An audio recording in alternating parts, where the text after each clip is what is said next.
This is Jeff Berger of Creative Technologies. Jeff puts together multimedia presentations for corporate clients for things like trade shows and sales meetings.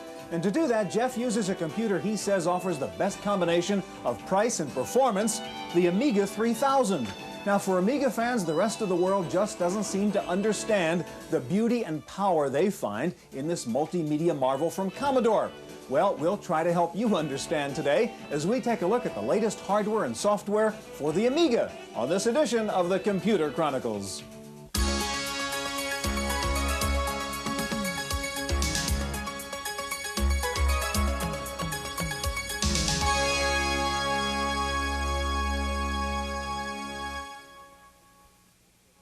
The Computer Chronicles is made possible in part by the Software Publishers Association, which reminds you it's a federal offense to copy software. The SPA provides information on how to stay software legal. Funding is also provided by PC Connection and Mac Connection, and by Byte Magazine and Bix. Welcome to the Computer Chronicles. I'm Stuart Chaffee, and with me this week is Tim Baharan, Executive Vice President with Creative Strategies. Thank you. Tim, what we're looking at here on this VCR is a video. In this video, if we look carefully, we'll see use of a video switcher, obviously, a still store, a character generator, paint box, frame buffer, digital video effects, and so on. Yet this was not done in a professional studio facility. It was done on an Amiga personal computer using the video toaster board.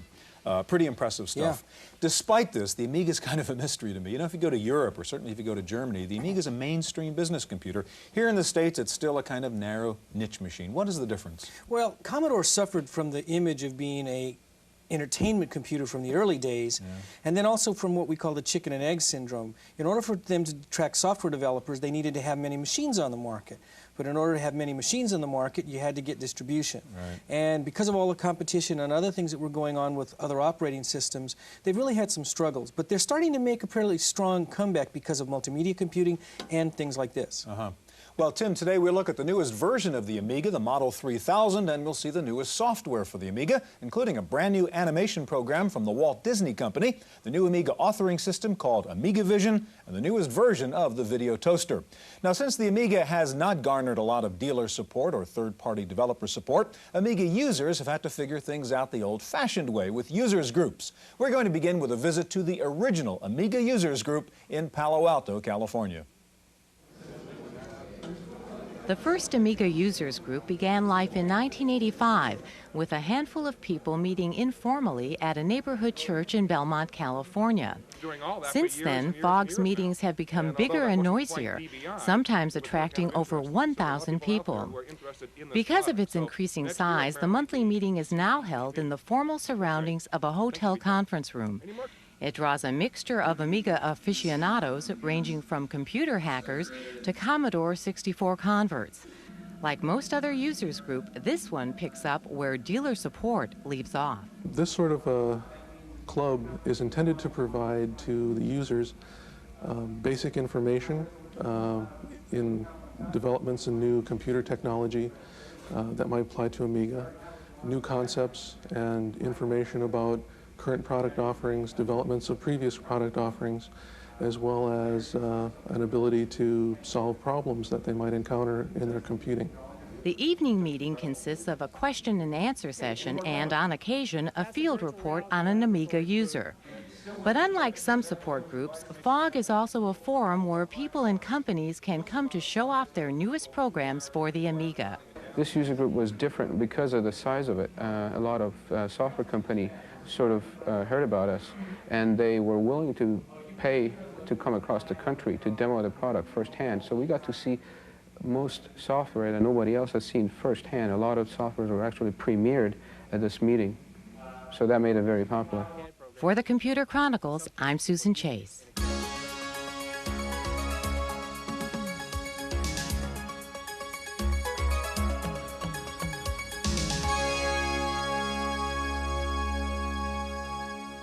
The newest version of the Amiga is the Model 3000, and here to show it off is Hedley Davis, Amiga Product Development Manager with Commodore, and also with us, Sam Palinuk. Sam is a producer with the software division of the Disney Company. Tim? There's been various models of Commodore Amigas over the last few years. What's different between the 3000 and, let's say, the last version, which was the 2500?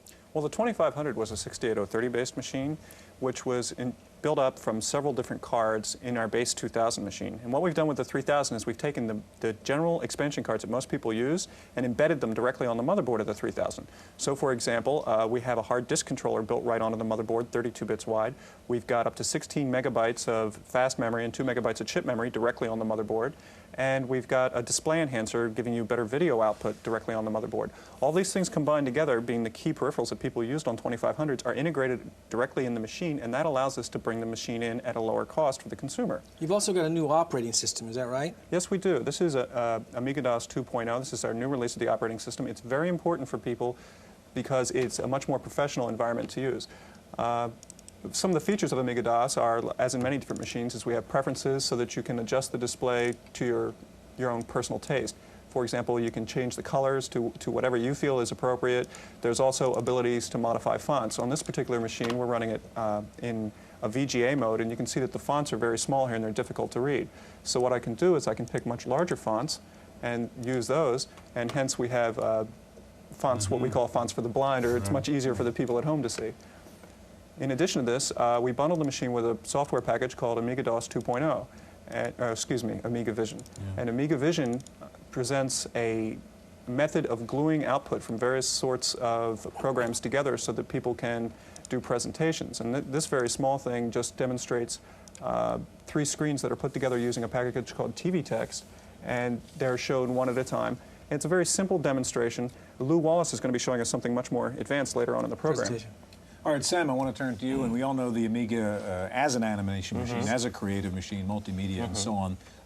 And while Headley sort of reboots here so that you can get up.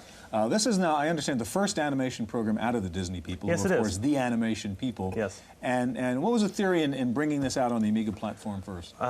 We brought out an Amiga because the Amiga has graphics capabilities that are very well suited to this particular type of display.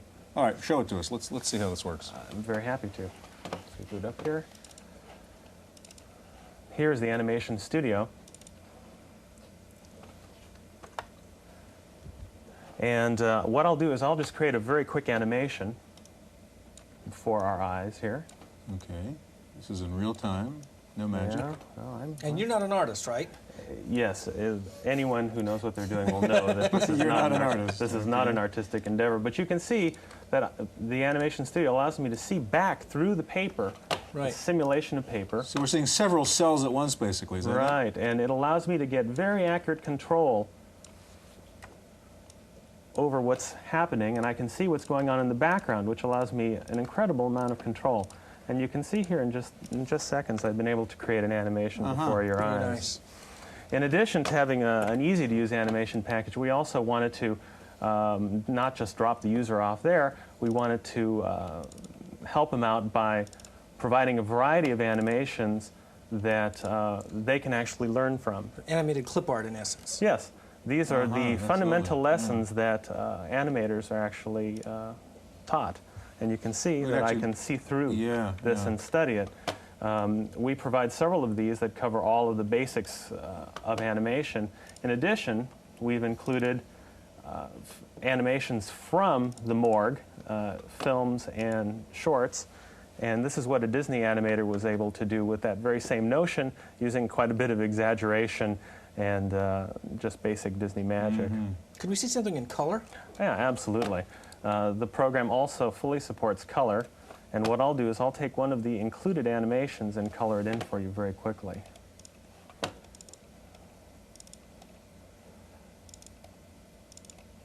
Here's a bird demonstrating the basic notion of flight, and what I'll do... And we're coloring each cell motion in this case. Yes, I am. And there are only 6 cells. So you're manually coloring each cell, and yes. And you haven't automated this process in here? No. Still, it goes pretty quick. Yeah, it goes pretty fast. And what I'll do is I'll color in his body. I assume this is mainly to give them greater control? The reason that you color this way is because it's an emulation of the way it's done traditionally. And as you can see, it's actually very fast. Wow.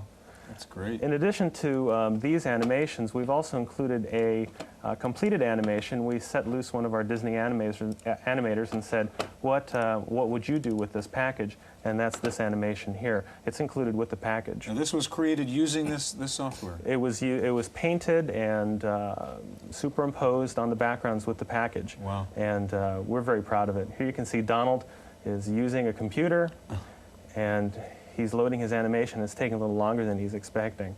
And to his surprise, Mickey comes up instead of Donald, and he loses his temper, and he strikes a key. It's just like work. That's great, great. Only from Disney. And Tim, as you were saying before, this is really the advantage this machine has in doing this particular kind Absolutely. of work.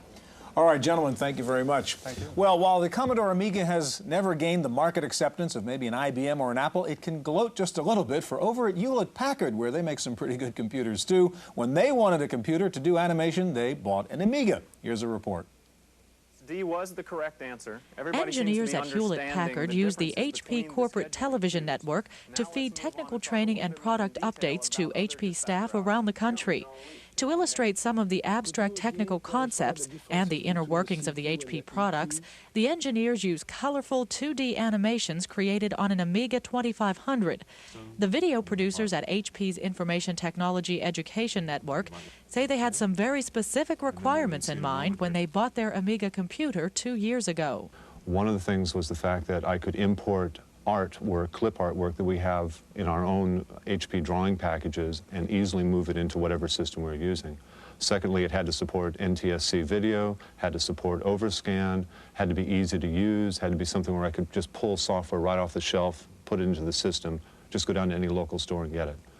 So as looking around, I found the Amiga, it looked like a good fit, found the software I needed that could easily move images around, and that's how we chose it. Using pen and paper, the producer initially creates a storyboard with the engineer. Then, with deluxe productions from Electronic Arts, he puts together an animation sequence on the Amiga graphics workstation. Any changes the engineer wants to make to the drawing can then be made by simply modifying the objects around with the mouse. Vernon says that using the Amiga for animation has improved the training learning curve at HP. The end result for the instructors has been that they can more easily explain their concepts that they couldn't very well explain before. For the students, it's an attention-getting device, really.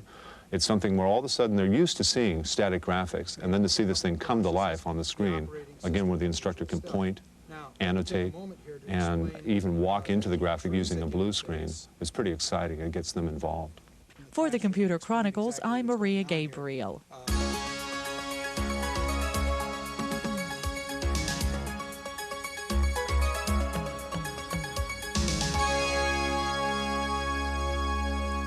The Macintosh has HyperCard, the Windows PC toolbook, and the Amiga 3000 now comes bundled with AmigaVision. Here to show us the new Amiga authoring system is Lou Wallace, Senior Editor for Technology with Amiga World Magazine, and joining us again, Hedley Davis of Commodore. Tim?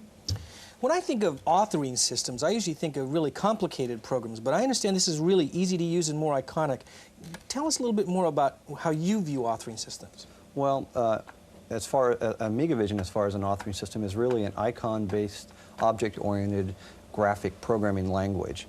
It can be used for presentations or for full-featured programming tasks. The basic command structure is set here in this main menu where you have a variety of different things: control icons, interrupt programming, database, and it has a DBase 3 compatible database, various user interactive commands, and probably the heart and soul is the audiovisual commands. These are actually, these little pictures, icons, are commands just like you would have in BASIC or C. For example, if I wanted to create a screen command to load a screen, I just pick it up and drag it into place. If I wanted to add some user interactivity, I would just take the mouse icon and grab it and put it in place. Perhaps if I wanted to add a little control structure here, I would add a go-to, which a lot of programmers don't like, and double-click on here and tell it when it reaches this point to come back here and go to this icon.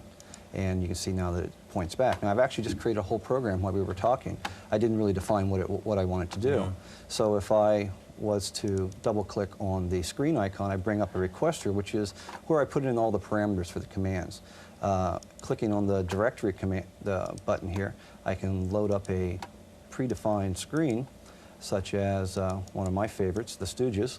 And here I've got a picture of the Three Stooges that's been digitized from an old movie.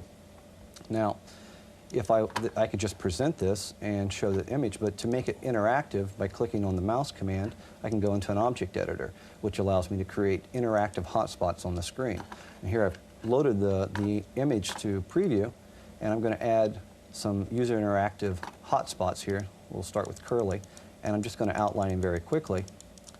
And I've created a hotspot here that I can then further define with sound effects. So if you punch on Curly, something will happen. Something will happen. Yeah. I can have feedback sounds or colors or whatever I need to do. And I guess, Hedley, the interesting thing here is the AV part of it, right? Where you're able to bring into this program all kinds of AV sources. Yeah, one of the important things about the machine is your ability to take video and overlay it on top of your computer output. So we can take computer graphics, video from video disk, audio samples, and combine them all together into a cohesive thing. Or even animation. And animation, computer-generated digital animation. All right, Lou, you've got an example of that, I think, next. Yeah, I do. This is something I did in about 30 minutes. I used a ray tracing animation package, and I generated a animated ray trace skeleton, a human skeleton. I have text windows here for information, and I hotspots on the screen where I can just click on something and something will happen. In this case, I zoomed in on the ray trace skeleton. So what about video? Okay, well, let's get out of this one. And I have previously loaded here what I call the Encyclopedia of Insects, and this is based upon a commercially available Laserdisc from Pioneer from the Encyclopedia of Animals series. And what I did was I created animation and screens and a control program to interact with it. So you can see that he's got digital graphics up here, and at the same time he's going to be able to have video coming from the video disc. The metaphor I used here was that of a book, an encyclopedia.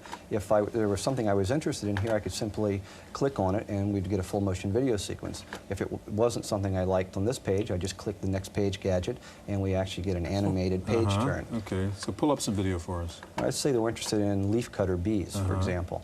I can click on that, and the laser disc will be activated, and we will combine computer graphics down here with full motion video and sound.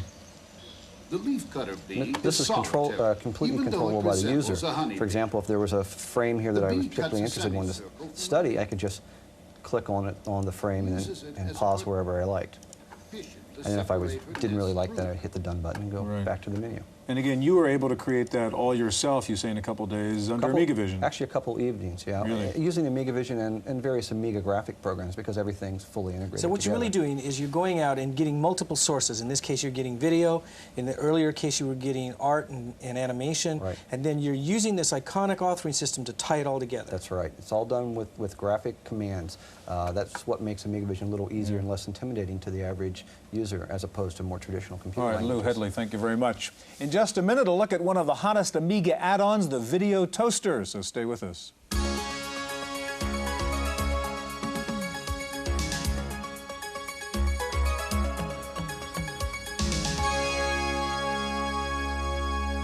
Well, we know the Amiga is good for music and animation, but it is also now the ultimate video machine, thanks in part to the video toaster. And here to show it off are Tim Jennison and Paul Montgomery of NewTek. Tim?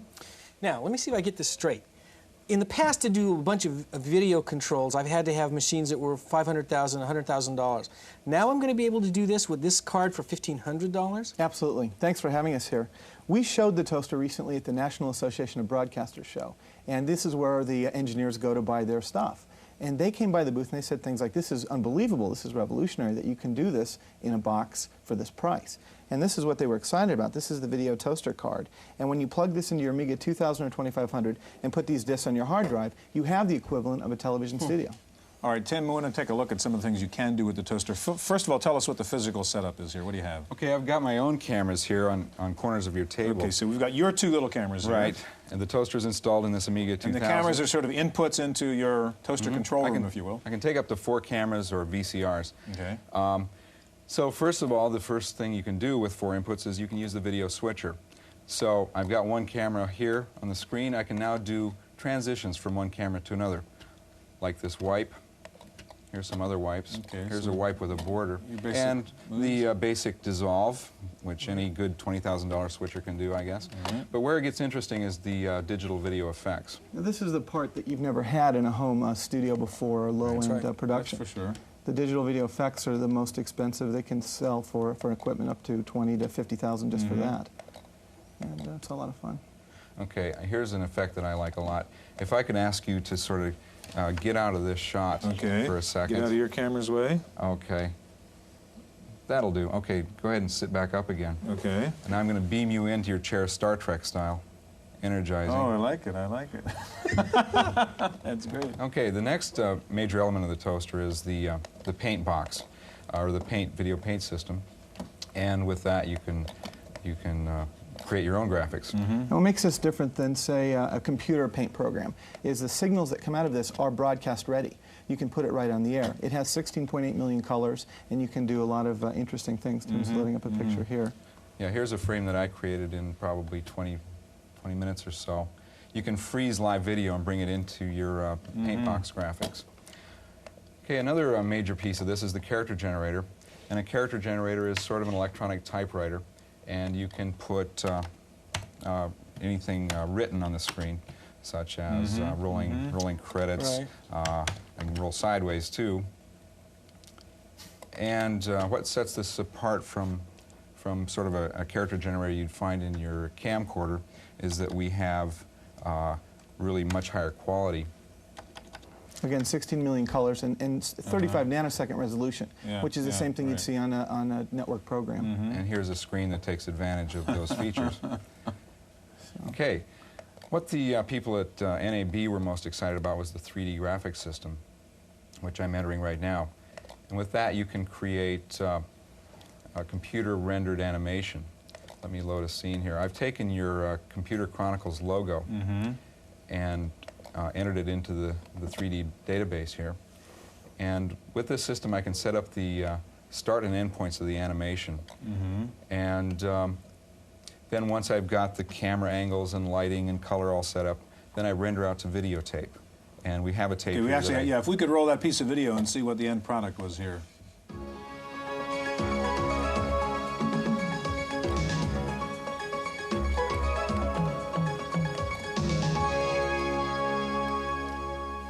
I can tell you that stuff usually costs about $1,500 a second. That kind of stuff. And I understand you did that in about a half an hour.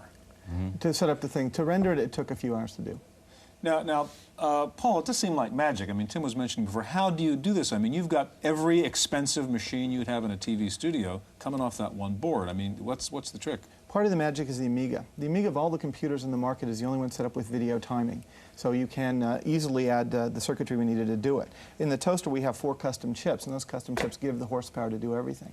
Plus, we have 350,000 lines of code, mostly assembly language, running in the Amiga, and that's how it works. And who do you see as the user now? Is this really designed for the broadcast professional? Is this going to be high-end home video? Where do you see it going? Well, video is everywhere. It's sort of the new literacy. And people are using it in homes, schools, businesses. But the problem is that video you make with your camcorder looks amateurish and is boring, actually. So the video toaster is designed for anybody that wants to bring a network quality look to their videos. And it is available as a product? It's shipping to Amiga dealers now and has been for a while. And the price is? $15.95. Okay, thanks very much, Tim and Paul. That's our look at the new Amigas. Stay tuned now for this week's Computer News.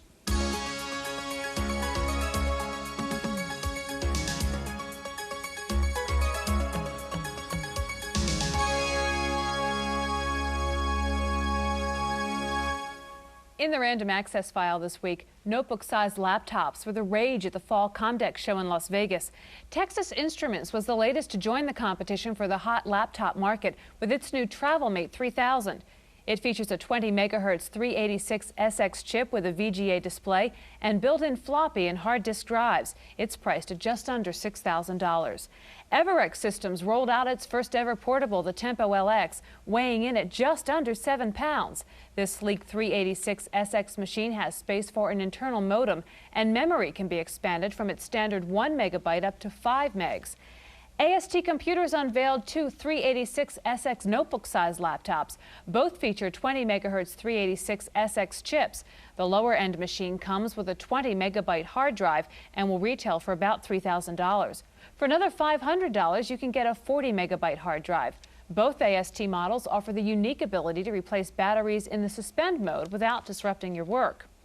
Canada's Ogivar also introduced its version of the laptop PC called the Internote. But unlike its American counterparts, this 286 import features a full-size PC board with standard key spacing.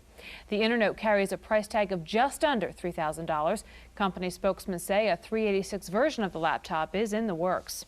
A new add-in from Silicon Graphics will give PCs the power to manipulate 3D color images on the screen. Called Iris Vision, the product is a pair of circuit boards that plug into either AT-style or microchannel slots. Some of the superior graphic capabilities include a 24-bit Z buffer for hidden surface removal and double buffering for real-time animation. Iris Vision requires a 386 or 486 CPU. If you're a business executive, you can now brighten up your drab flip charts presentations by using the new Storyboard Live from IBM. The software allows DOS users to design graphics and charts and then animate the images on the computer. You can even add video and music to further jazz up your presentations. Next up, Paul Schindler and this week's software review.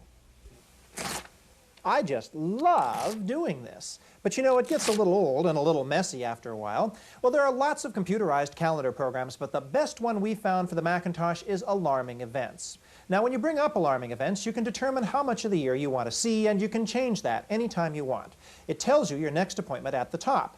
The days when you have appointments are dark. There's a week at a glance available as well as a day at a glance. You can have a pop-up alarm as a flashing alarm across the top of the screen. You can time events for billing. You can keep to-do items which follow you forever. You can set recurring intervals and fix the day of the week or the number of days from the end of the month. No more pesky scheduling of weekday reminders. You can set alarming events to provide you advance notice before an appointment. You can indicate a duration to prevent scheduling conflicts. You can print it out a day, a week, or a month at a time, and you have a wide range of notification preferences, including sounds. Alarming Events is $130 from CE Software Incorporated of West Des Moines, Iowa. For the Computer Chronicles, I'm Paul Schindler. Apple is setting up a new toll-free customer support line to answer questions about its sales policies and programs. The number will offer customers a referral service, not technical support. The toll-free number is 800-776-2333. It's available weekdays, 6 a.m. to 5 p.m. Pacific Time. Taking a look at this week's top software titles for the Macintosh, Mac Connection reports that After Dark from Berkeley Systems is still in the #1 slot. SAM is in second, followed by Adobe Type Manager and Quicken for the Mac. In fifth place this week is Disk Doubler from Salient. Rounding out the top 10 titles are Fullwrite, Microsoft Word, Microsoft Excel, Mac Utilities, and Pyro. And finally, one European computer company is putting its 2 cents in to protect the environment by packaging its diskettes in popcorn. Officials from Corbland International say they're switching to popcorn from polystyrene foam because popcorn is biodegradable. That's it for this week's Computer Chronicles. I'm Kate McGargy. The Computer Chronicles is made possible in part by the Software Publishers Association, which reminds you it's a federal offense to copy software. The SBA provides information on how to stay software legal. Funding is also provided by PC Connection and Mac Connection, and by Byte Magazine and Bix. For a transcript of this week's Computer Chronicles, send $4 to PTV Publications, Post Office Box 701, Kent, Ohio 44240. Please indicate program date.